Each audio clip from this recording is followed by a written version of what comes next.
ನಾವು ಒಂದು ಸರ್ಕಾರಿ ನೌಕರಿಯನ್ನ ಗಿಟ್ಟಿಸ್ಕೊಳ್ಬೇಕು ಅಂತಕ್ಕಂಥ ಒಂದು ಗುರಿಯನ್ನ ಹೊಂದಿರ್ತಾರೆ. ಸೊ ಅಂಥವ್ರಿಗೆ ನೋಡಿ ಯಾವ ರೀತಿ ಓದ್ಬೇಕು, ಸೊ ಓದಂತ ವಿಷಯಗಳನ್ನ ಹೇಗೆ ಅದನ್ನ ನೆನಪಲ್ಲಿ ಇಟ್ಕೊಳ್ಳೋದು. ಸೊ ಫೇಲ್ಯೂರ್ಸ್ ಅವರಿಗೆಲ್ಲ ಎಲ್ಲ ಆಗುತ್ತೆ. ತುಂಬಾ ಜನ ಏನಾಗುತ್ತೆ ಅಂದ್ರೆ ತುಂಬಾ ಚೆನ್ನಾಗಿ ಸಿದ್ಧತೆಯನ್ನ ಮಾಡ್ಕೊಂಡು ಪ್ರಿಪರೇಷನ್ ಮಾಡಿರ್ತಾರೆ. ಬಟ್ ಆದ್ರೆ ಕನಿಷ್ಠ ಜ್ಞಾನ ಅನ್ನೋದು ಕೆಲವೊಂದು ಟೈಮಲ್ಲಿ ಸರಿಯಾದ ರೀತಿಯಲ್ಲಿ ಅದು ಸದ್ಬಳಕೆ ಆಗಿಲ್ಲ ಅಂದ್ರೆ ತುಂಬಾ ಚೆನ್ನಾಗಿ ಓದ್ಕೊಂಡ್ರು ಕೂಡ ಸೊ ಮಾರ್ಕ್ಸ್ ಅನ್ನ ಕಳ್ಕೊಂಡು ನಾವು ಸೆಲೆಕ್ಷನ್ ಲಿಸ್ಟ್ ಇಂದ ಹೊರಗಡೆ ಬರ್ತಕ್ಕಂಥ ಉದಾಹರಣೆಗಳು ಕೂಡ ಸಾಕಷ್ಟಿದೆ. ಹಾಗಾಗಿ ಸೊ ಈ ವಿಡಿಯೋ ಮಾಡ್ತಿರ್ತಕ್ಕಂಥ ಉದ್ದೇಶ ಏನಪ್ಪಾ ಅಂದ್ರೆ ಸೊ ಟ್ರಿಕ್ಸ್ ಒಂದಷ್ಟು ಸಲಹೆಗಳು ಅಂತ ಅನ್ಕೊಂಡ್ರು ಏನ್ ತಪ್ಪಿಲ್ಲ, ನೀವು ಒಂದಷ್ಟು ರೀಡಿಂಗ್ ಟ್ರಿಕ್ಸ್ ಅಂತ ಭಾವಿಸ್ಕೊಂಡ್ರು ಏನ್ ತಪ್ಪಿಲ್ಲ ಇಲ್ಲಿ. ಸೊ ಹೇಗೆ ಓದ್ಬೇಕು, ಓದಂತ ವಿಷಯಗಳನ್ನ ಸೊ ಹೇಗೆ ನೆನಪಲ್ಲಿ ಇಟ್ಕೊಳ್ಳಿಕ್ಕೆ ಸಾಧ್ಯ ಆಗುತ್ತೆ ಅಂತ ಒಂದಷ್ಟು ವಿಚಾರಗಳಿದೆ. ಸೊ ದಯಮಾಡಿ ಕೊನೆವರೆಗೂ ನೋಡೋ ಪ್ರಯತ್ನ ಮಾಡಿ. ಸೊ ತಮ್ನೈಲ್ನಲ್ಲಿ T H S T R G P S T ಅಂತ ನಾನು ಮೆನ್ಷನ್ ಮಾಡಿದ್ದೀನಿ. ಸೊ ನೀವು ಯಾವ ರೀತಿಯ ಪರೀಕ್ಷೆಗಳನ್ನಾದ್ರೂ ತಗೊಳ್ಬೇಕಾದ್ರೆ ಸೊ ತುಂಬಾ ಜನ ಪೊಲೀಸ್ ಇಲಾಖೆ ಎಕ್ಸಾಮ್ಸ್ಗೆ ಆಸ್ಪಿರೆಂಟ್ಸ್ ಇರ್ತಾರೆ, ಟೀಚರ್ ಆಸ್ಪಿರೆಂಟ್ಸ್ ಇರ್ತಾರೆ, ಎಲಿಜಿಬಲ್ ಎಕ್ಸಾಮಿನೇಷನ್ ಆಸ್ಪಿರೆಂಟ್ಸ್ ಇರ್ತಾರೆ ಅಲ್ವಾ, PDO ಎಕ್ಸಾಮ್ ಆಸ್ಪಿರೆಂಟ್ಸ್ ಇರ್ತಾರೆ. ಹೀಗೆ ಅವ್ರವ್ರಿಗೆ ಇಚ್ಛೆ ಇರ್ತಕ್ಕಂಥ ಇಲಾಖೆಗಳಲ್ಲಿ ಅವರು ಕೆಲಸವನ್ನ ಗಿಟ್ಟಿಸ್ಕೊಳ್ಳೋಕೆ ಅವರು ಪ್ರಿಪರೇಷನ್ಸ್ ಮಾಡ್ತಾ ಇರ್ತಾರೆ. ಅವರಿಗೆಲ್ಲ ಒಂದು ಬೆಸ್ಟ್ ಸಜೆಷನ್ ಅಂತ ಅನ್ಕೊಂಡ್ರೆ ನೀವು ತಪ್ಪಾಗ್ಲಾರ್ದು, ನಾನು ಅವಾಗಲೇ ಹೇಳಿದಾಗೆ. ಸೊ ಲೆಟ್ಸ್ ಸಿ ಈಗ ಸೊ ಹೇಗೆ ಓದಬೇಕು, ವಿಷಯಗಳನ್ನ ಹೇಗೆ ನೆನಪಲ್ಲಿ ಇಟ್ಕೊಳ್ಳೋಕೆ ಆ ಸಾಧ್ಯತೆ ಇದೆ ಅಂತ. ಸೊ ಒಂದ್ ಕಡೆಯಿಂದ ನೋಡೋಣ ಈಗ. ಅಂದ್ರೆ ಯೂಶಲಿ ಎಲ್ಲ ಸೊ ನ್ಯೂಸ್ ಪೇಪರ್ ರೆಫರ್ ಮಾಡ್ತಾ ಇರ್ತೀವಿ, ಅಲ್ಲಿ ಈ ಓದಿಗೆ ಸಂಬಂಧಪಟ್ಟಂತೆ ಯಾವ್ದಾದ್ರು ಅಂಶಗಳನ್ನ ಓದಿದಾಗ ಅದನ್ನ ಸೊ ನಿಮ್ಗೂ ಹೇಳ್ಬೇಕು ಅಂತಕ್ಕಂಥ ಒಂದು ಉದ್ದೇಶವನ್ನ ಇಟ್ಕೊಂಡೆ ನಾನು ಇದನ್ನ ಮಾಡ್ತಾ ಇರುವಂತದ್ದು. ಈಗ ನೋಡಿ ಇಲ್ಲಿ ಸೊ ಓದಂತ ವಿಷಯಗಳನ್ನ ಹೇಗೆ ನೆನಪಿಟ್ಕೊಳ್ಬೇಕು ಅಂತ, that is very important factor. ಇದು ತುಂಬಾ ಜನ ಇದನ್ನೇ ಕೇಳ್ತಾರೆ. ತುಂಬಾ ಚೆನ್ನಾಗಿ ಓದ್ತೀವಿ, ಎಕ್ಸಾಮ್ ಅಲ್ಲಿ ಹೋಗ್ಬಿಟ್ಟು ಪ್ರಶ್ನೆ ಪತ್ರಿಕೆ ನೋಡಿದ ತಕ್ಷಣ ಕೆಲವೊಂದು ಪ್ರಶ್ನೆಗಳಿಗೆ ಉತ್ತರನೇ ಗೊತ್ತಾಗಲ್ಲ.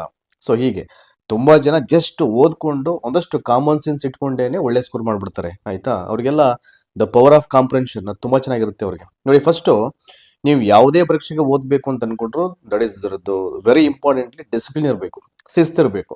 ಸೊ ಒಂದು ದಿನಕ್ಕೆ ಇಷ್ಟು ಅವರು ಓದ್ತೀವಿ ಅಂತ ಒಂದು ನೀವು ಟೈಮ್ ಬೌಂಡಿಂಗ್ ಹಾಕೊಂಡ್ರೆ ಯಾವುದೇ ಕಾರಣಕ್ಕೂ ಆ ಟೈಮ್ಗೆ ಇನ್ಜಸ್ಟಿಸ್ ಪ್ರೊವೈಡ್ ಮಾಡಬಾರ್ದು, ಜಸ್ಟಿಸ್ ಪ್ರೊವೈಡ್ ಮಾಡಬೇಕು. ಫಾರ್ ಎಕ್ಸಾಂಪಲ್ ಒಂದು 4 to 5 hours ಓದ್ತೀನಿ ಅಂತ ನಿಮ್ಗೆ ಆಂಬಿಷನ್ಸ್ ಇದ್ರೆ ನೀವು ಅನ್ಕೊಂಡ್ರೆ ಕೊನೆ ಪಕ್ಷ ಒಂದು 3 ಗಂಟೆ ಆದ್ರೂ ರೀಚ್ ಮಾಡಬೇಕು ಅದನ್ನ. ಅದು ಮೊದಲನೇ ಪಾಯಿಂಟ್ ನೋಡಿ, ಅದನ್ನ ಹೇಳಿದ್ರೆ ಇಲ್ಲಿ. ಸೊ ಓದಿನಲ್ಲಿ ಶಿಸ್ತಿರ್ಬೇಕು. ನೆಕ್ಸ್ಟ್ ನೋಡಿ ಸೆಕೆಂಡ್ ಪಾಯಿಂಟ್ ಮೆನ್ಷನ್ ಮಾಡಿದ್ರೆ ಅದು ಕೂಡ ಬಹಳ ಅದ್ಭುತವಾಗಿದೆ. ರೀಡ್ ಅಂಡ್ ರಿಲೇಟ್ ಅಂದ್ರೆ ಓದಿನ ವಿಷಯದ ಬಗ್ಗೆ ಕಲ್ಪನೆ, ಪಿಕ್ಚರೈಸೇಷನ್ ಮಾಡ್ಕೊಳ್ಬೇಕು. ಫಾರ್ ಎಕ್ಸಾಂಪಲ್ ಈಗ ನೀವು ಸೋಷಿಯಲ್ ಸೈನ್ಸ್ ತಗೊಂಡ್ರೆ ಯಾವ್ದಾದ್ರು ಒಂದು ಯುದ್ಧದ ಬಗ್ಗೆ ನೀವು ಓದ್ತಾ ಇರ್ಬೇಕಾದ್ರೆ ಅದೊಂದು ಪಿಕ್ಚರೈಸ್ ಆಗ್ಬೇಕು ಮೈಂಡ್ ಅಲ್ಲಿ ನಿಮ್ಗೆ. ಸೊ ಈಗ ನಡೀತಾ ಇದೆ, ಈಗ ಆಯ್ತು, ಸೊ ಈ ತರ ಅವರು ಡಿಫೀಟ್ ಆದ್ರು, ಈ ತರ ಅವನು ಸೋತ, ಅಥವಾ ಅವನು ಈ ತರ ವಿಕ್ಟರಿಯನ್ನ ಸಾಧಿಸ್ದ, ಸೊ ಏನ್ ಕಾರಣ ಆಯ್ತು ಇದಕ್ಕೆಲ್ಲ ಗೆಲ್ಲಿಕ್ಕೆ, ಸೊ ಗೆದ್ದಂತ ನಂತರದಲ್ಲಿ ಏನು ಎಫೆಕ್ಟ್ ಆಯ್ತು, ಇವೆಲ್ಲವನ್ನ ಪಿಕ್ಚರೈಸೇಷನ್ ಮಾಡ್ಕೊಳ್ಬೇಕು ಮೈಂಡ್ ಅಲ್ಲಿ. ಅವಾಗ ಏನಾಗುತ್ತೆ, ನಿಮ್ಗೆ ಬಹಳ ದೀರ್ಘಕಾಲ ನಿಮ್ಮ ಮೈಂಡ್ ಅಲ್ಲಿ ಆ ಎಲ್ಲಾ ವಿಷಯಗಳು ಸ್ಟೋರ್ ಆಗ್ಲಿಕ್ಕೆ ಸಾಧ್ಯ ಆಗುತ್ತೆ. ಅದೇ ರೀತಿ ಯಾವುದೇ ವಿಷಯಗಳಾದ್ರೂ ನಿಮ್ಮ ಸೊ ಹೇಗೆ ನೀವು ಪಿಕ್ಚರೈಸೇಷನ್ ಮಾಡ್ಕೊಳಿಕ್ ಸಾಧ್ಯ, ಆ ಒಂದು ವೇನಲ್ಲಿ ಆ ವಿಷಯಗಳನ್ನ ಗ್ರಹಿಸ್ಕೊಳ್ಬೇಕು. ಹಂಗಿದ್ರೆ ಮಾತ್ರ ಅದು ಸೊ ಬಹಳ ಬೇಗ ಅದು ಆ ಡೇಟಾ ನಿಮ್ಮ ಮೈಂಡ್ ಅಲ್ಲಿ ಆಗಿರುತ್ತೆ, ಅದು ಬೇಗ ಎರೇಸ್ ಆಗಲ್ಲ ನಿಮ್ಮಿಂದ. ನೆಕ್ಸ್ಟ್ ಕೀ ಪಾಯಿಂಟ್ ಗುರುತು ಹಾಕಿಕೊಳ್ಳಬೇಕು. ಸೊ ತುಂಬಾ ಜನ ಓದಂತ ವಿಷಯಗಳನ್ನ ಕೀ ಪಾಯಿಂಟ್ಸ್ ಮಾಡ್ಕೊಳ್ತಾರೆ. ಈ ಕೀ ಪಾಯಿಂಟ್ಸ್ ಮಾಡ್ತಕ್ಕಂಥ ಉದ್ದೇಶ ಏನಪ್ಪಾ ಅಂದ್ರೆ ನೀವು ಇಡೀ ಕಂಟೆಂಟ್ ನ ಓದದ ನಂತರದಲ್ಲಿ ನಿಮ್ಗೆ ಈಸಿ ಆಗ್ತಕ್ಕಂಥ ವೇನಲ್ಲಿ ಒಂದಷ್ಟು ಕೀ ಪಾಯಿಂಟ್ಸ್ ಮಾಡ್ಕೊಳ್ಬೇಕು. ಆ ಕೀ ಪಾಯಿಂಟ್ಸ್ ಹೇಗಿರ್ಬೇಕು ಅಂದ್ರೆ ಅದನ್ನ ನೋಡಿದ ತಕ್ಷಣ ಇಡೀ ಒಂದು ನೀವು ಓದಂತ ವಿಷಯಗಳ ಕಂಟೆಂಟ್ ನಿಮ್ ಕಣ್ಮುಂದೆ ಬಂದ್ಬಿಡ್ಬೇಕು, ಅದು ರೀಕಾಲ್ ಆಗ್ಬೇಕು. ಆ ಒಂದು ಕೀ ಪಾಯಿಂಟ್ ಅಲ್ಲಿ ಒಂದು ವರ್ಡ್ ನೋಡಿದ ತಕ್ಷಣ ಎಲ್ಲಾ ವಿಷಯಗಳು ನಿಮ್ಗೆ ನೆನಪಲ್ಲಿ ಬಂತು ಅಂತಂದ್ರೆ ಸೊ ನಿಮ್ಮ ಸಿದ್ಧತೆ ಅಲ್ಲಿಗೆ ಪರ್ಫೆಕ್ಟ್ ಆಗಿದೆ ಅಂತ ಅರ್ಥ ಅಲ್ಲಿ. ಆಯ್ತಾ, ತುಂಬಾ ಜನ ಕೀ ಪಾಯಿಂಟ್ಸ್ ಮಾಡ್ಕೊಂಡು ಕೀ ಪಾಯಿಂಟ್ಸ್ ಅನ್ನು ಓದ್ಕೊಂಡು ಮತ್ತೆ ಕಂಟೆಂಟ್ ಓದ್ತಾರೆ. ಅದರಿಂದ ಏನಾಗುತ್ತೆ, ಸಿದ್ಧತೆ ಸರಿಯಾಗಿ ಆಗಿರೋದಿಲ್ಲ. ಅಂದ್ರೆ ಪ್ಲೈನ್ ರೀಡಿಂಗ್ ಅಂತಾರೆ, ಹೆಂಗ್ ಓದ್ಬೇಡಿ ದಯಮಾಡಿ. ಸೊ ಒಳ ತಿಳು ಅಂತ ಇರ್ತಿದೆ, ಪ್ರತಿಯೊಂದು ವಿಷಯಗಳನ್ನ ತುಂಬಾ ಆಳವಾಗಿ ಅಧ್ಯಯನ ಮಾಡ್ಕೊಂಡು ಓದ್ಕೊಳ್ಬೇಕು. ಅವಾಗಷ್ಟೇ ಆ ಕಂಟೆಂಟ್ ನಮ್ಮ ಮೈಂಡ್ ಅಲ್ಲಿ ಸ್ಟೋರ್ ಆಗ್ಲಿಕ್ಕೆ ಸಾಧ್ಯ ಆಗೋದು. ಸೊ ನೆಕ್ಸ್ಟ್ ಮತ್ತೊಂದು ಪಾಯಿಂಟ್ ಇಟ್ಸ್ ವೆರಿ ಇಂಪಾರ್ಟೆಂಟ್ಲಿ ನೋಡಿ ಇಲ್ಲಿ ಹೇಳಿದರೆ ಇಲ್ಲಿ ರೀಕಾಲ್ ಅಂಡ್ ರೈಟ್ ಅಂದ್ರೆ ಅಭ್ಯಾಸ ಮಾಡಿದ್ದನ್ನ ನೆನ್ಪು ಮಾಡ್ಕೊಳ್ಬೇಕು. ಓದದ್ದನ್ನ ನೋಡ್ಕೊಳ್ಳದೆ ಕಾಪಿ ಮಾಡದೆ ಏನ್ ಮಾಡ್ಬೇಕು, ಬರ್ಕೊಳ್ಬೇಕು ಅಂತ. It is very important. ನೀವು ಯಾವುದೇ ಒಂದು ಪರೀಕ್ಷೆಗೆ ಅಪ್ಲಿಕೇಶನ್ ಹಾಕಿ ನೀವು ಓದನ್ನ ಆರಂಭ ಮಾಡಿದ್ರೆ ಅಂದ್ರೆ ನಿಮ್ಗೆಲ್ಲ ಗೊತ್ತೇ ಇದೆ, ತುಂಬಾ ಜನ ಏನ್ ಮಾಡ್ತಾರೆ, ಈ ಕ್ವಶನ್ ಬ್ಯಾಂಕ್ಸ್ ಅನ್ನ ಪರ್ಚೇಸ್ ಮಾಡಿ ರೆಫರ್ ಮಾಡ್ತಾರೆ, ಪ್ರಶ್ನೆ ಪತ್ರಿಕೆಗಳ ಅಭ್ಯಾಸವನ್ನ ಮಾಡ್ತಾರೆ. ಅವಾಗ ಏನ್ ಮಾಡ್ಬೇಕು, ಒಂದಷ್ಟು ಅಧ್ಯಯನದ ನಂತರದಲ್ಲಿ ಅಭ್ಯಾಸದ ನಂತರ ನೀವೇನ್ ಮಾಡ್ಬೇಕು, ನಾವು ಎಕ್ಸಾಮ್ ಅನ್ನೇ ಬರಿತಾ ಇದೀವಿ ಅಂತ ಅನ್ಕೊಂಡು ಒಂದಷ್ಟು ಪ್ರಶ್ನೆ ಪತ್ರಿಕೆಗಳಿಗೆ ನೀವೇನ್ ಮಾಡ್ಬೇಕು, ಓನ್ ಆಗಿ ಆನ್ಸರ್ಸ್ ಅನ್ನ ಬರೀಬೇಕು. ಒಂದು ಟೈಮ್ ಸೆಟ್ ಮಾಡ್ಕೊಳ್ಳಿ. ಈಗ ಯಾವುದೋ ಒಂದು ಸ್ಪರ್ಧಾತ್ಮಕ ಪರೀಕ್ಷೆಗೆ ಒಂದು 3 hours ಟೈಮ್ ಇರುತ್ತೆ ಅಂತ ಅನ್ಕೊಳ್ಳಿ. ಅದೇ ರೀತಿಯಾದಂತ ಒಂದು 3 hours ಟೈಮ್ ಅನ್ನ ಅಂಡ್ ಬಿಫೋರ್ ದಟ್ ನೀವು ಸೆಟ್ ಮಾಡ್ಕೊಂಡು ಕ್ವಶನ್ ಪೇಪರ್ಗೆ ಒಂದು ಟೈಮ್ ಬೌಂಡಿಂಗ್ ಹಾಕೊಂಡು ನೀವೇ ಬರೀಬೇಕು. ಸೊ ಆ ರೀತಿ ಅಭ್ಯಾಸವನ್ನ ಮಾಡಿದ್ದೆ ಆದ್ರೆ 100% ಎಕ್ಸಾಮ್ ಫಿಯರ್ ಹೋಗುತ್ತೆ. ನಿಮ್ಗೆ ಯಾವುದೇ ಕಾರಣಕ್ಕೂ ನಿಮ್ಮಲ್ಲಿ ಭಯ ಮತ್ತು ಆತಂಕ ಅಂತಕ್ಕಂಥದ್ದು ನಿಮ್ಮ ಹತ್ರ ಬರಲಿಕ್ಕೂ ಸಾಧ್ಯ ಇಲ್ಲ. ಅದು ಕಂಟ್ರೋಲ್ ಮಾಡ್ತೇವೆ ಎಲ್ಲವನ್ನು. ಆಯ್ತಾ, ಸೊ ನೆಕ್ಸ್ಟ್ ಮುಂದಿನದನ್ನ ಓದಬೇಕು, ಹಿಂದಿನದನ್ನ ಆಗಾಗ ಕೆದಕಿ ನೋಡಬೇಕು ಅಂತ. ತುಂಬಾ ಜನ ಏನ್ ಮಾಡ್ತಾರೆ, ಹಳೆದೆಲ್ಲ ಮರಿತಾ ಇರ್ತಾರೆ. ಸೊ ನೆಕ್ಸ್ಟ್ ಬೇರೆ ಬೇರೆ ಹೊಸ ವಿಷಯಗಳನ್ನ ಓದ್ಕೊಂಡು ಹೋಗ್ತಾ ಇರ್ತಾರೆ. ಇದು ಡಿಫ್ರೆಂಟ್ ಕೈಂಡ್ ಆಫ್ ರೀಡಿಂಗ್. ಇದು ತುಂಬಾ ಜನರಿಗೆ ಇದಾಗುತ್ತೆ, ಇದು ಸರ್ವೇ ಸಾಮಾನ್ಯವಾಗಿ. ಹಾಗಾಗಿ ದಯಮಾಡಿ ಅದನ್ನೇ ಹೇಳುದು, ಶ್ರದ್ಧೆ ಮತ್ತೆ ಆಸಕ್ತಿ ಮತ್ತೆ ಶಿಸ್ತುಬದ್ಧವಾಗಿ ಓದಂತ ವಿಷಯಗಳು ಅಷ್ಟು ಈಸಿಯಾಗಿ ನಮಗೆ ದೂರ ಆಗಲ್ಲ. ಅದು ನಾನು ಹೇಳದ್ನಲ್ಲ, ಪ್ಲೈನ್ ರೀಡಿಂಗ್ ಮಾಡ್ಲಿಕ್ಕೆ ಹೋಗ್ಬಾರ್ದು. ಸೊ ಯಾವುದೇ ಒಂದು ಹೊಸ ಟಾಪಿಕ್ನ ಓದ್ಲಿಕ್ಕಿಂತ ಮುಂಚೆ ವಿ ಜಸ್ಟ್ ರೀಕಾಲ್ ನಾವು. ಸೊ ಹಿಂದೆ ನಾವೇನೆಲ್ಲ ವಿಷಯಗಳನ್ನ ಓದ್ಕೊಂಡ್ವಿ ಅವೆಲ್ಲವನ್ನ ನೆನಪು ಮಾಡ್ಕೊಳ್ಬೇಕು ಸಾಧ್ಯ ಆದ್ರೆ. ಸೊ ಒಂದ್ಸಲ ಅದನ್ನ ಗ್ಲಾನ್ಸ್ ಮಾಡ್ತಕ್ಕಂಥ ಒಂದು ಅಭ್ಯಾಸವನ್ನ ಮಾಡ್ಕೊಳ್ಬೇಕು. ಸೊ ನಾವೇನಾಗುತ್ತೆ, ಹಳೆಯ ವಿಷಯಗಳನ್ನ ಮರೆತುಬಿಟ್ಟು ಹೊಸ ವಿಷಯಗಳನ್ನ ಓದ್ತೀವಿ ಅಂತಂದಾಗ ಏನಾಗುತ್ತೆ, ಆ ಹಳೆಯ ವಿಷಯಗಳಿಗೆ ಸಂಬಂಧಪಟ್ಟ ಹಾಗೆ ಪ್ರಶ್ನೆಯನ್ನ ಕೇಳಿದಾಗ ನಾವು ಅಲ್ಲಿ ಉತ್ತರಿಸ್ಲಿಕ್ಕೆ ಆಗದೇನೆ ಯಾವುದೋ ಪ್ರಶ್ನೆಗೆ ಯಾವುದೋ ಉತ್ತರವನ್ನ ಆಯ್ಕೆ ಮಾಡ್ಕೊಂಡು ಅಂಕಗಳನ್ನ ಕಳ್ಕೊಳ್ತಕ್ಕಂಥ ಸಾಧ್ಯತೆಗಳು ಹೆಚ್ಚಿರುತ್ತೆ. ಹಾಗಾಗಿ ದಯಮಾಡಿ ಹಳೆಯ ವಿಷಯಗಳನ್ನ ಗ್ಲಾನ್ಸ್ ಮಾಡಿ ಮತ್ತೆ ನೆಕ್ಸ್ಟ್ ಟಾಪಿಕ್ಗೆ ಹೋಗ್ಬೇಕಾಗತ್ತೆ. ಅದನ್ನ ಮಾಡ್ಬೇಕಿಲ್ಲಿ, ಅದನ್ನ ಹೇಳಿದ್ದಾರೆ ಇಲ್ಲಿ. ಅಭ್ಯಾಸ ಮಾಡಿದಂಥ ವಿಷಯವನ್ನ ಸ್ನೇಹಿತರೊಂದಿಗೆ ಅಥವಾ ಶಿಕ್ಷಕರೊಂದಿಗೆ ಚರ್ಚೆ ಮಾಡಬೇಕು. That is very important. The way of discussion topics ಅಂದ್ರೆ, ಈಗ ಒಂದಷ್ಟು ಪಾಠವನ್ನ ಓದ್ತೀರಾ ಅಂತಂದ್ರೆ ನೀವೇನ್ ಮಾಡಬೇಕು, ಒಂದು ಡಿಸ್ಕಷನ್ ಮಾಡಬೇಕಾಗತ್ತೆ. ಒಂದೊಂದು ಟಾಪಿಕ್ನ ಇಟ್ಕೊಂಡು ಆ ಒಂದು ಪಾಠಗಳಿಗೆ ಸಂಬಂಧಪಟ್ಟ. ಅವಾಗ ಏನಾಗುತ್ತೆ, ಆ ಡಿಸ್ಕಸ್ ಮಾಡ್ತಕ್ಕಂಥದ್ದು ಎಷ್ಟು ಎಫೆಕ್ಟಿವ್ ಆಗಿ ನಿಮ್ಗೆ ಅದು ತುಂಬಾ ಹೆಲ್ಪ್ ಮಾಡುತ್ತೆ ಅಂತಂದ್ರೆ, ಯಾವುದೇ ವಿಷಯಗಳನ್ನ ಬಹಳ ಬೇಗ ಮರೀಲಿಕ್ಕೆ ಸಾಧ್ಯನೇ ಆಗಲ್ಲ. ನಿಮ್ಗೆ ಪರ್ಫೆಕ್ಟ್ ಆಗಿ ಗೊತ್ತಿರುತ್ತೆ ನಿಮ್ಗೆ. ಸೊ ಈ ಒಂದು ಪ್ರಶ್ನೆಗೆ ಇದೇ ಆನ್ಸರ್ ಅಂತಕ್ಕಂಥ ಪರ್ಫೆಕ್ಟ್ ಆಗಿ ಗೊತ್ತಿದೆ, ಅಷ್ಟು ಹೆಲ್ಪ್ ಮಾಡುತ್ತೆ ಆ ಡಿಸ್ಕಷನ್ ಅಂತಕ್ಕಂಥದ್ದು. ಹಾಗಾಗಿ ಸೊ ಅಂದ್ರೆ ನಿಮ್ಮದೇ ಆದಂತ ಸಮಾನ ಮನಸ್ಥಿತಿಯ ಸ್ನೇಹಿತರು ಬೇಕು, ಸಮಾನ ವಯಸ್ಸಿನ ಸ್ನೇಹಿತರು ಬೇಕು, ಅಥವಾ ಸೀನಿಯರ್ಸ್ ಅಂತ ಇದ್ದೇ ಇರ್ತಾರೆ. ಬಟ್ ಅಟ್ಲೀಸ್ಟ್ ಕೊನೆ ಪಕ್ಷ ಸಮಾನ ಮನಸ್ಥಿತಿಯ ಸೀನಿಯರ್ಸ್ ಅಥವಾ ಸ್ನೇಹಿತರೊಂದಿಗೆ ನೀವು ಡಿಸ್ಕಸ್ ಮಾಡ್ತು ಅಂತಂದ್ರೆ ಏನಾಗುತ್ತೆ, ಅದು ಓದಂತ ವಿಷಯಗಳು ಬಹಳ ದೀರ್ಘಕಾಲ ಅದು ನಿಮ್ಮಲ್ಲೇ ಹಾಗೆ ಉಳ್ಕೊಳ್ಳುತ್ತೆ. ಬಹಳ ಪರ್ಫೆಕ್ಟ್ ಆಗಿ ಯಾವುದೇ ರೀತಿಯ ಗೊಂದಲಕ್ಕೆ ಒಳಗಾಗ್ದೇನೆ ನೀವು ಬಹಳ ಈಸಿಯಾಗಿ ಆನ್ಸರ್ಸ್ ಅನ್ನ ಪಿಕ್ ಮಾಡ್ಲಿಕ್ಕೆ ಕ್ವಶನ್ ಪೇಪರ್ಸ್ ಅದು ನಿಮ್ಗೆ ಸೊ ಈಸಿ ಆಗುತ್ತೆ. ಸೊ ನೆಕ್ಸ್ಟ್ ಮತ್ತೊಂದು ಪಾಯಿಂಟ್ ಬರೋಣ. ಈಗ ಅರ್ಥವಾಗದ ವಿಷಯವನ್ನ 10 ಬಾರಿ ಮನನ ಮಾಡಿಕೊಳ್ಳಬೇಕು. That is very important. ತುಂಬಾ ಜನ ಒಂದ್ಸಲ ಓದ್ತಾರೆ, 2 ಸಲ ಓದ್ತಾರೆ, ತಾಳ್ಮೆ ಕಳ್ಕೊಂಡು ಇದೇನು ನಮ್ಗೆ ಅರ್ಥವೇ ಆಗಲ್ಲ ಇದನ್ನು ಓದಿದ್ರೆ ಅನ್ಕೊಂಡು ಅಲ್ಲಿಗೆನೆ ಅವ್ರ ಇಡೀ ಉತ್ಸಾಹವನ್ನೇ ಕಳ್ಕೊಂಡು ಅಲ್ಲೇ ಕೂತ್ ಬಿಡ್ತಾರೆ. ಅವಾಗ ಏನಾಗುತ್ತೆ, ಟೈಮು ವೇಸ್ಟ್ ಆಗುತ್ತೆ. ಅದೇನ್ ಮಾಡ್ಬೇಕು, ಬಟ್ ಏನು ಮಾಡ್ಲಿಕ್ಕಾಗಲ್ಲ. ಟೈಮ್ ಸುಮ್ಮನೆ ಹೋಗ್ತಾ ಇರುತ್ತೆ. ಹೇಳ್ತಾರಲ್ಲ, time and tide wait for none ಅಂತ. ಸಮಯ ಮತ್ತು ಅಲೆ ಯಾರಿಗೂ ಕಾಯಲ್ಲ. ಹಾಗಾಗಿ ಸಮಯಕ್ಕೆ ರೆಸ್ಪೆಕ್ಟ್ ಮಾಡಿ ಏನ್ ಮಾಡ್ಬೇಕು ಅಂತ ಮಾಡ್ಲೇಬೇಕಾಗಿದೆ. ಏನು ತೊಂದರೆ ಇಲ್ಲ. 1 ಸಲ 2 ಸಲ ಅಲ್ಲ, 3 ಸಲ ಅಲ್ಲ, ಕೊನೆ ಪಕ್ಷ ಒಂದು 5 ರಿಂದ 6 ಸಲ ನೀವು ಪ್ರಿಪೇರ್ ಆಗಿ. ಅದು ಒನ್ ಪರ್ಟಿಕ್ಯುಲರ್ ಟೈಮ್ ಅಲ್ಲಿ ನಿಮ್ಗೆ ಅದು ಕನೆಕ್ಟ್ ಆಗೇ ಆಗುತ್ತೆ, ಅದು ಅರ್ಥ ಆಗುತ್ತೆ. ಅದು ಇಲ್ಲಾಂದ್ರೆ ಈಗ ಸಾಕಷ್ಟು ಸೋಷಿಯಲ್ ಮೀಡಿಯಾಗಳಿದೆ, ಸೊ ಬ್ರೌಸರ್ಸ್ ಇದೆ, ಈಗ ಲೈಬ್ರರೀಸ್ ಇದೆ, ಸರ್ಚ್ ಇಂಜಿನ್ಸ್ ಇದೆ. ನೀವು ಎಲ್ಲಿ ಬೇಕಾದ್ರೂ ಮಾಹಿತಿಯನ್ನ, ವಿಕಿಪೀಡಿಯಾ ಇದೆ, ಎಲ್ಲಾ ರೀತಿಯ ವಿಷಯಗಳು ನಿಮ್ಗೆ ಅವೈಲೇಬಲ್ ಆಗುತ್ತೆ. ನೀವು ತಿಳ್ಕೊಂಡು ಬೇಕಾದ್ರೆ ಅರ್ಥ ಮಾಡ್ಕೊಳ್ಬಹುದು. ಸೊ ಹಾಗಾಗಿ ದಯಮಾಡಿ, ಅರ್ಥ ಆಗಲ್ಲ ಅಂತ ಏನೂ ಇಲ್ಲ, ಎಲ್ಲವೂ ಅರ್ಥ ಆಗುತ್ತೆ. ಬಟ್ ಎಲ್ಲಿ ಏನ್ ಸಿಗುತ್ತೆ, ಹೇಗೆ ಅರ್ಥ ಮಾಡ್ಕೊಳ್ಬೇಕು, ಯಾವ್ದ್ರ ಮುಖಾಂತರ ತಿಳ್ಕೊಳ್ಬೇಕು, ಅದು ನಮಗೆ ಗೊತ್ತಿರಬೇಕು. That is important. ಅದು ನೆಕ್ಸ್ಟ್, ಪರೀಕ್ಷೆ ಬರೆಯುವ ವೇಳೆ ಗಮನಿಸ್ರಿ ಅಂತ. ಸೊ ಇದು ಎಕ್ಸಾಮ್ ಟೈಮಿಂಗ್ಗೆ ಸಂಬಂಧಪಟ್ಟಂತೆ ಹೇಳ್ತಾರೆ. ಪರೀಕ್ಷೆ ಬರೀತಕ್ಕಂಥ ವೇಳೆಯನ್ನ ಗಮನದಲ್ಲಿ ಇಟ್ಕೊಳ್ಬೇಕು. ನೋಡಿ, ಈಗ ತುಂಬಾ ಜನ ಅಪ್ಲಿಕೇಶನ್ ಹಾಕ್ಲಿಕ್ಕಿಂತ ಮುಂಚೆ ಯಾರು ಪ್ರಿಪರೇಷನ್ ಮಾಡ್ತಾರೆ, ಅವ್ರಿಗೆ ಟಾರ್ಗೆಟ್ಸ್ ತುಂಬಾ ಇರುತ್ತೆ. ಕರೆಕ್ಟ್ ಆಗಿ ಟೈಮ್ ಅನ್ನು ಪ್ಲಾನ್ ಮಾಡಿರ್ತಾರೆ ಅವರು. ಈ ಅಪ್ಲಿಕೇಶನ್ ಹಾಕಿದ ನಂತರದಲ್ಲಿ ಕಾಲ್ಫರ್ ಆದ್ಮೇಲೆ ನೀವು ಓದ್ಲಿಕ್ಕೆ ಕೂತ್ಕೊಂಡ್ರೆ ತುಂಬಾ ಸಲ ಏನಾಗುತ್ತೆ, ಇಡೀ ಸಿಲೆಬಸ್ ನ ಮುಗಿಸ್ಲಿಕ್ಕೆ ಕಷ್ಟ ಆಗಿರ್ಬೋದು, ಕೆಲವೊಂದು ವಿಷಯಗಳನ್ನ ಓದ್ದೇ ಇರ್ಬೋದು. ಅವಾಗೆಲ್ಲ ಮೈನಸ್ ಪಾಯಿಂಟ್ ಆಗ್ಬಿಡುತ್ತೆ ಅವ್ರಿಗೆಲ್ಲ. ಅವ್ರು ಓದ್ದೇ ಇರ್ತಕ್ಕಂಥ ವಿಷಯಗಳಲ್ಲಿ ಪ್ರಶ್ನೆಯನ್ನ ಕೇಳಿದಾಗ ಅವ್ರಿಗೆ ಉತ್ತರವನ್ನ ಆಯ್ಕೆ ಮಾಡ್ಕೊಳ್ಳಿಕ್ಕೆ ಕಷ್ಟ ಆಗುತ್ತೆ. ಹಾಗಾಗಿ ನಾವು ಯಾವತ್ತು ಬಿಫೋರ್ ನೋಟಿಫಿಕೇಶನ್ ಒಂದು ಪ್ಲಾನ್ ಮಾಡಬೇಕು. ನೋಡಿ, ಇಲ್ಲಿ ಪ್ರಶ್ನೆ ಪತ್ರಿಕೆಯಲ್ಲಿನ ಪ್ರಶ್ನೆಗಳನ್ನು ಆಮೂಲಾಗ್ರವಾಗಿ ಗಮನಿಸಬೇಕು ಅಂತ. That is very important. ನೋಡಿ, ಕ್ವಶನ್ ಪೇಪರ್ ಕೊಟ್ಟಾಗ ಏನ್ ಮಾಡ್ತಾರೆ ತುಂಬಾ ಜನ, ಏನು ಕೊಟ್ಟ ತಕ್ಷಣ ಈಗ ಒಂದು 20 ನಿಮಿಷ ನೀವು ಸ್ಯಾಕ್ರಿಫೈಸ್ ಮಾಡಿ ಆ ಟೈಮನ್ನ. ಈ ಆರಂಭದ ಒಂದು 20 ನಿಮಿಷ ಅಂತ ಏನಿರುತ್ತೆ, ಅದನ್ನ ಪ್ರಶ್ನೆ ಪತ್ರಿಕೆಗೆ ನೀವು ಸ್ಪೆಂಡ್ ಮಾಡಿದ್ರೆ ಅಲ್ಲಿಂದ್ರೆ ಏನು ಸಮಸ್ಯೆ ಆಗಲ್ಲ. ಅಲ್ಲಿ ಕಳ್ಕೊಳ್ಳುವಂಥದ್ದು ಏನು ಇಲ್ಲ ಅಲ್ಲಿ, ಆಯ್ತಾ? ಅಂದ್ರೆ ಮೊದಲು ಇಡೀ ಪ್ರಶ್ನೆಯನ್ನ ಮೊದಲು ಓದ್ಕೊಳ್ಬೇಕು. ಅವಾಗ ನಮ್ಗೆ ಒಂದು ಐಡಿಯಾ ಬಿಲ್ಡ್ ಆಗ್ಬಿಡುತ್ತೆ ಮೈಂಡ್ ಅಲ್ಲಿ. ಸೊ ಪ್ರಶ್ನೆಗಳು ಹಿಂಗೆ ಕೇಳಲಾಗಿದೆ, ನಾನು ಈ ಮಾದರಿಯಲ್ಲಿ ಉತ್ತರಿಸಬೇಕು, ನಾನು ಏನು ಓದಿದ್ದೆ, ಯಾವ ತರ ಇಲ್ಲಿ ಕ್ವಶನ್ಸ್ ಬಂದಿದೆ, ಇಲ್ಲಿ ಹೇಗೆ ಅದನ್ನ ಗ್ರಹಿಸ್ಕೊಳ್ಬೇಕು, ಉತ್ತರವನ್ನ ಹೇಗೆ ಪಿಕ್ ಮಾಡಬೇಕು, ಇವೆಲ್ಲ ಗೊತ್ತಾಗಬೇಕು ಅಂದ್ರೆ ಕ್ವಶನ್ ಪೇಪರ್ ಓಪನ್ ಮಾಡಬೇಕು. ಸುಮ್ಮನೆ ಕೊಟ್ಟ ತಕ್ಷಣ ಓಕೆ ಫಸ್ಟ್ ಮೈನು ಮೊದಲನೇ ಪ್ರಶ್ನೆ ಇದಕ್ಕಿದು ಟಿಕ್ ಆಗ್ತಾ ಹೋಗ್ತಾ ಇದ್ರೆ ನೀವು ಅದೇ ತಪ್ಪದು ಮಾಡ್ಲಿಕ್ಕೆ ಹೋಗ್ಬಾರ್ದು. ಪ್ರಶ್ನೆ ಪತ್ರಿಕೆಯನ್ನ ಮೊದಲು ಮನನ ಮಾಡ್ಕೊಳ್ಬೇಕು. ಸೊ ಅದನ್ನೇ ಹೇಳಿದ್ರಲ್ಲಿ, ಇಡೀ ಕ್ವಶನ್ ಪೇಪರ್ನ ಇರ್ತಕ್ಕಂಥ ಎಲ್ಲಾ ಪ್ರಶ್ನೆಯನ್ನ ಮೊದಲೇನ್ ಮಾಡ್ಬೇಕು, ಗಮನಿಸಬೇಕು, ಒಂದ್ಸಲ ಓದ್ಬೇಕು ಅದನ್ನ, ಆಯ್ತಾ?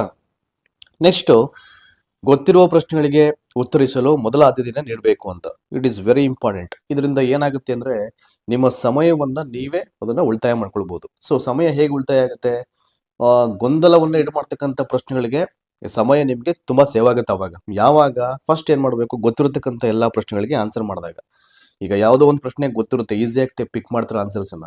ಸೊ ಇನ್ನ ಒಂದು 2-3 ಅಥವಾ 4-5 ಪ್ರಶ್ನೆಗಳಿಗೆ ಉತ್ತರ ಗೊತ್ತೇ ಇರಲ್ಲ. ಸುಮ್ಮನೆ ನೀವು ಅದಕ್ಕೆ ಯೋಚನೆ ಮಾಡ್ತಾ ಕುತ್ಕೊಂಡಾಗ ಏನಾಗುತ್ತೆ, ಆ ಗೊತ್ತಿರತಕ್ಕಂಥ ಪ್ರಶ್ನೆಗಳ ಉತ್ತರಗಳಿಗೂ ಕೂಡ ಸೊ ನಮಗೆ ನಾವೇ ಟೈಮನ್ನ ಕಿಲ್ ಮಾಡ್ತಾ ಹೋಗ್ತಾ ಇರ್ತೀವಿ ನಾವು. ಅವಾಗ ಏನಾಗುತ್ತೆ, ಸರ್ಟೈನ್ಲಿ ಎಕ್ಸ್ಟ್ರಾ ಟೈಮ್ ಅಂತೂ ಇರೋದಿಲ್ಲ, ಒಂದು ಸರ್ಟನ್ ಟೈಮ್ ಅಂತ ಇರ್ತಿದೆ. ಆ ಟೈಮ್ ಒಳಗಡೆನೆ ಎಕ್ಸಾಮ್ ಅನ್ನ ಅಲ್ಲಿ ನಾವು ಆ ಪ್ರಶ್ನೆ ಪತ್ರಿಕೆಯನ್ನ ಫೇಸ್ ಮಾಡಬೇಕಾದಾಗ ದಯಮಾಡಿ ಗೊತ್ತಿರತಕ್ಕಂಥ ಪ್ರಶ್ನೆಗಳಿಗೆ ನೀವು ಟಿಕ್ ಹಾಕ್ಬಿಡ್ಬೇಕು. ಸೊ ಅದಾದ ನಂತರದಲ್ಲಿ ನಿಮ್ಗೆ ಯಾವ ಪ್ರಶ್ನೆಗಳು ಗೊಂದಲಕ್ಕೀಡು ಮಾಡ್ತಾ ಇದೆ ಅವುಗಳ ಬಗ್ಗೆ ಯೋಚನೆ ಮಾಡಿ ಆಮೇಲೆ ಆನ್ಸರ್ ಮಾಡ್ಲಿಕ್ಕೆ ನಿಮ್ಗೆ ಅವಕಾಶ ಇರುತ್ತೆ, ಅದನ್ನ ಮಾಡಬೇಕು. ಸೊ ನೋಡಿ, ಅದೇ ಬಂತು ಪಾಯಿಂಟ್. ಗೊತ್ತಿಲ್ಲದ ಪ್ರಶ್ನೆಗಳಿಗೆ ಚಿಂತಿಸಿ ವೇಳೆಯನ್ನ ವ್ಯಯ ಮಾಡಬಹುದು. ಇಟ್ ಈಸ್ ವೆರಿ, ತುಂಬಾ ಜನ ಮಾಡ್ಬಿಡ್ತಾರೆ. ಈಗ ಯಾವ್ದು ಅದ್ರ ಬಗ್ಗೆನೇ ಯೋಚನೆ ಮಾಡ್ತಾ ಕುತ್ಕೊಳ್ತಾ ಇರ್ತಾರೆ, ಅವ್ರಿಗೆ ಸಮಯದ ಒಂದು ಪರಿಜ್ಞಾನ ಇರೋದಿಲ್ಲ. ಸೊ ನಮ್ಮ ಟೈಮನ್ನ ನಾವೇ ಹಾಳು ಮಾಡ್ತಾ ಇದೀವಿ ಅಂತ ಆ ಪರ್ಟಿಕ್ಯುಲರ್ ಟೈಮಲ್ಲಿ ಅವ್ರಿಗೆ ಗೊತ್ತಾಗ್ತಿರಲ್ಲ. ಹಾಗಾಗಿ ದಯಮಾಡಿ ಹಾಗೆ ಮಾಡೋದು ಬೇಡ. ಗೊತ್ತಿರೋದಕ್ಕೆ ಆನ್ಸರ್ ಮಾಡಿ, ಯಾವ್ದು ಗೊತ್ತಿಲ್ವೋ ಅದನ್ನ ಸೊ ಲೇಟರ್ ಆನ್ಸರ್ ಮಾಡಿ, ಆಯ್ತಾ. ನೆಕ್ಸ್ಟ್, ಪ್ರಶ್ನೆಗಳ ಸಂಖ್ಯೆಯನ್ನ ಸರಿಯಾಗಿ ನಮೂದಿಸಬೇಕು ಅಂತ. ಇವಾಗೆಲ್ಲ OMR ಶೀಟ್ ಬಂದ್ಬಿಟ್ಟಿದೆ ಈಗ, ಹಾಗಾಗಿ ತೊಂದರೆ ಇಲ್ಲ. ಎಲ್ಲವೂ ಕೂಡ ಕ್ವಶನ್ ನಂಬರ್ಸ್ ಎಲ್ಲ ಅಲ್ಲೇ ಪ್ರಿಂಟ್ ಆಗಿರುತ್ತೆ, ಪ್ರಾಬ್ಲಮ್ ಇಲ್ಲ. ಬಟ್ ಆದ್ರೆ ಆ OMR ಶೀಟ್ ಅಲ್ಲಿ ಶೇರ್ ಮಾಡಬೇಕಾದ್ರೆ ಅಥವಾ ಈ ಆಬ್ಜೆಕ್ಟಿವ್ ಟೈಪ್ ಆಫ್ ಕ್ವಶನ್ಸ್ ಇರುತ್ತೆ ನೋಡಿ, ವಿವರಣಾತ್ಮಕ ಪ್ರಶ್ನೋತ್ತರಗಳು, ಅಲ್ಲಿ ಬಂದಾಗ ನೀವೇನ್ ಮಾಡಬೇಕು, ಪ್ರತಿಯೊಂದು ಪ್ರಶ್ನೆ ಸಂಖ್ಯೆನ ಸರಿಯಾಗಿ ಹಾಕಿರ್ಬೇಕು. ಈಗ ತುಂಬಾ ಪ್ರಶ್ನೆಗಳಿಗೆ ನಿಮ್ಗೆ ತುಂಬಾ ಚೆನ್ನಾಗಿ ಉತ್ತರ ಗೊತ್ತಿರುತ್ತೆ, ಬರೀತೀರಾ, ಬಟ್ ಯಾವುದೇ ಬೇರೆ ಪ್ರಶ್ನೆ ಸಂಖ್ಯೆ ಹಾಕ್ಬಿಟ್ಟಾಗ ಏನಾಗುತ್ತೆ, ಸೊ ಎಲ್ಲೋ ಒಂದ್ ಕಡೆ ಬರ್ಬೇಕಾಗಿರೋ ಮಾರ್ಕ್ಸ್ ನ ನಾವೇ ಕಳ್ಕೊಂಡಂಗೆ ಆಗುತ್ತೆ. ಅದಕ್ಕೆ ಅವಕಾಶವನ್ನ ಮಾಡ್ಕೊಳ್ಬಾರ್ದು. ಸೊ ಪ್ರಶ್ನೆ ಸಂಖ್ಯೆನ ಸರಿಯಾಗಿ ಹಾಕ್ಬೇಕು. ಸೊ MCQ ನಲ್ಲಿ OMRs ಎಲ್ಲ ಅದೇ ಆಲ್ಮೋಸ್ಟ್ ಎಲ್ಲವೂ ಪ್ರಶ್ನೆಗಳ ಸಂಖ್ಯೆ ಅಲ್ಲೇ ಪ್ರಿಂಟ್ ಆಗಿರುತ್ತೆ, ನಾವು ಶೇರ್ ಮಾಡಬೇಕಾಗುತ್ತೆ.